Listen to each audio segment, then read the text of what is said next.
Assalaamu calaykum. Soo dhawaada saaxiibayaal. Kuna soo dhawaada Cilmi Baaris Channel. Ma ku noolaan lahayd meel aan laga isticmaalin Facebook, Twitter iyo Instagram? Waxaan filayaa jawaabtaadu waa maya, ama markaasi kuma noolaan lahayn. Haddaba muuqaalkeenan maanta waxaan kugu soo gudbi doonaa 3 wadan oo caalamkan ka mid ah oo aan laga isticmaalin Facebook. haddaba nala soo celay dhamaadka muuqaalka, sidoo kale like saar muuqaalkan si uu saaxiibo badan u gaaro.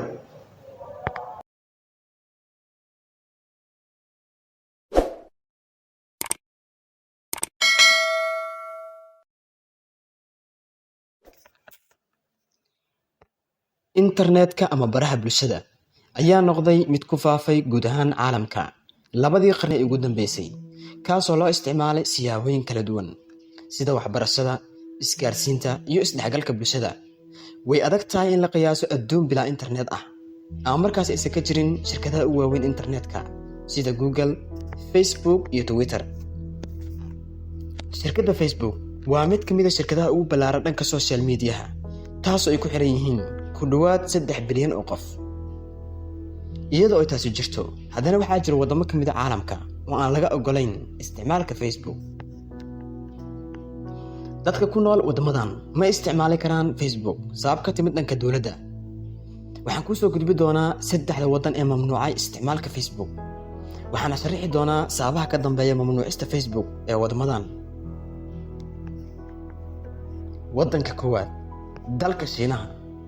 Shiinuhu wuxuu leeyahay taariikh dheer oo faafreeb ah iyo sharciyo adag oo internetka ah, sidaas darteed la yaab ma lahan inuu xanibaad saaro isticmaalka shirkadda Facebook.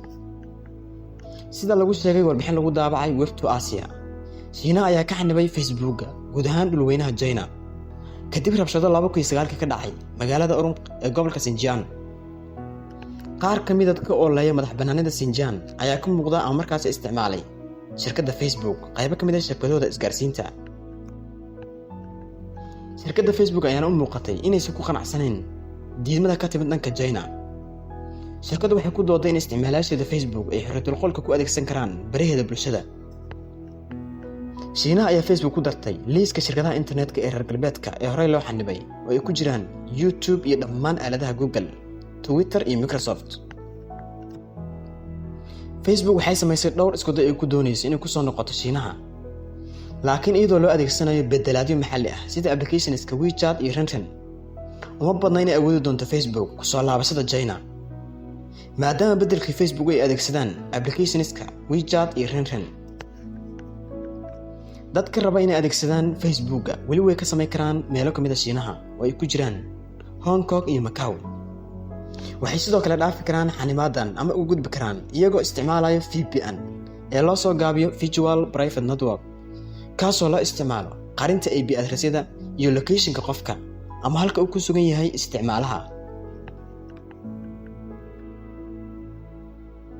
wadanka labaad, dalka Iran. xakamaynta Facebook ee Iran ayaa ah wax lala yaabo marka loo eego in qaar ka mid ah hogaamiyaasheeda siyaasadeed ay adeegsadaan barnaamijka Facebook iyadoon loo eegin heerka uu ku xiran yahay. CNN ayaa ku warantay in dowladda Iran ay mamnuucday Facebook markii dadka oo ololeeya u adeegsadeen ku taageerida mucaaradka doorashadii madaxtinimada ee 2009. xayiraadda ayaa markii hore socotay saacado yar, balse Iran ayaa dib u soo celisay iyadoon ka bixin wax sharaxaad ah, wayna sii jirtay ilaa iyo hadda. wasiirka dhaqanka Cali Jannati ayaa rajo ka muujiyay dib u soo celinta adeegga internetka 2013, wuxuuna xusay in shabakadaha bulshada ay noqon doonaan kuwa ay heli karaan dadka caadiga ah ee Iran. laakiin codsigan lama ixtiraamin oo xanibaaduhu way sii jireen. dhowr sargaal oo sare oo Iran ah, mashaayikhda diinta iyo sidoo kale siyaasiyiinta ayaa leh bogag Facebook oo qaas ah, waxaana la sheegaa in dadka reer Iran ay ka gudbaan xanibaadan dowladda iyagoo isticmaalayo qadka VPN. dalka saddexaad, Kuuriyada Waqooyi. Kuuriyada Waqooyi waa mid ka mid ah dalka ugu qarsoodiga badan adduunka, taasoo sabab u tahay xadidaadeeda culus ee dhaqdhaqaaqa iyo isgaarsiinta. sanadii 2016, The Guardian ayaa sheegtay in Kuuriyada Waqooyi ay si rasmi ah ugu dhawaaqday xanibaado la saaray Facebook, Twitter iyo sidoo kale YouTube. waxay sidaas yeeleen kadib dhowr bilood oo xayiraado aan rasmi ahan saarnaayeen shirkadaha internetka. mamnuucidan ayaa u muuqatay mid lagu bartilmaameedsanayay dadka soo boqodayaasha waddanka iyo ajaanibta degan tan iyo markii dadka deegaanka iyo horaba u waayeen isticmaalka Facebook sabab la xiriirta xayiraadda guud ee isticmaalka internetka. sida laga soo xigtay The Guardian, hadafka xadidaadda ayaa ah in lagu adkeeyo dalxiisayaasha ama bulshada yar ee ajaanibta ee degan dalkan inay soo gudbiyaan macluumaadka ku saabsan Kuuriyada Waqooyi una gudbiyaan adduunka kale. mamnuucidan waxay sii xadidi doontaa awoodda dadka Kuuriyada Waqooyi ay u leeyihiin marinka internetka si ay u eegaan macluumaadka ku saabsan dalkooda ee lagu daabacay warbaahinta kale ee caalamka.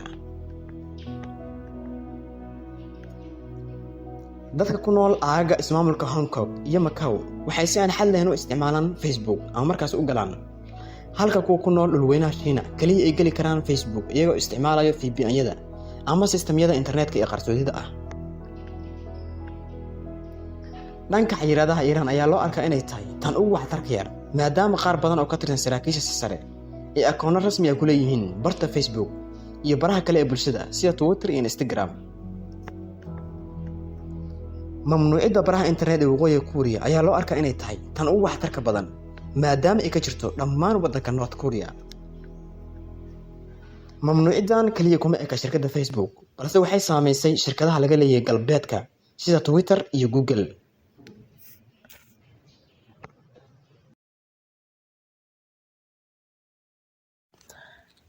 haddii aad danayso muuqaalada noocan oo kale ah fadlan ku soo biir kanaalkan cilmi baaris oo taabo calaamadda subscribe-ta si aad ula socotid muuqaalada kale ee aan soo geli doono. waad ku mahadsantahay daawashadaada.